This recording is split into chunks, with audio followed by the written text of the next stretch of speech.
ang balita na ikay mawiwili. Mga nagbabagang kamao, mga buksi. So mga par, mainit nga po na pinag-uusapan ngayon sa social media ang pay-per-view price para sa bakbakan ng WBC Heavyweight Champion Tyson Fury kalaban si Francis Ngannou nagaganapin sa November 15, kung saan mga idol umabot ng halos $79.99 ang presyo ng kanilang pay-per-view, at maraming mga boxing fans mga idol ang umangal sa taas ng pay-per-view na to para lamang sa exhibition fight ng tunay na boxer at UFC fighter na inaasahan na hindi tatagal ang laban at less exciting ang magiging bakbakan dito. Marami tuloy ang nagsasabi mga idol na mas mabuti na lang daw gastusin nila sa pagkain ang kanilang $80 kaysa sa manood ng laban ni Fury at Ngannou. Bagamat alam nyo ba mga idol na hindi itong pinakamataas na pay-per-view price sa history ng boxing, kung saan na-hold pa rin ng bakbakan ni Manny Pacquiao at Mayweather Jr. Ang pinakamataas na pay-per-view price sa history. Umabot lang naman kasi mga idol sa $89.99 ang presyo, at kung ikukumpara natin ito mga idol sa pera ngayon base sa inflation ng pera, nasa $100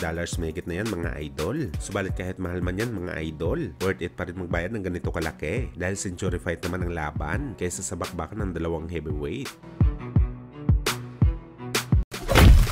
Samantala matapos nga po pumutok ang balita mga idol na pinaplano ng kampo ni Casimero na tanggalin sa kanilang kampo ang manager nito na si Jose de la Cruz dahil sa hindi daw sila nagkaintindihan pagdating sa sponsorship. Bagamat ang ganitong balita mga idol ay fake news lamang dahil 2 araw bagong laban ni Cuadro Alas kay Uguni sa Japan ay nagpakita po ang manager na si Jose de la Cruz at binisita si Casimero sa kanyang tinitirhan, kung saan masinsinan po sila nag-usap mga idol at tila wala naman naging problema sila sa isa't isa. Masaya pa rin sila nagbanding. Nagpapahiwatig lang talaga ito mga idol na walang bad blood sa pagitan ng mag-manager.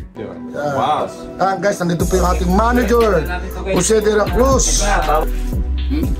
For the fight. Opening a pizza place in San Diego. East Lake. Oh, that's Chula Vista. Before he fires me.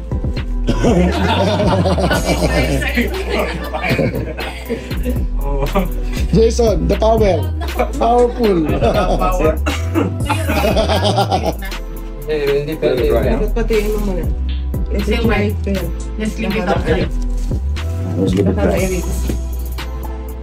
Yung maliit na card niya.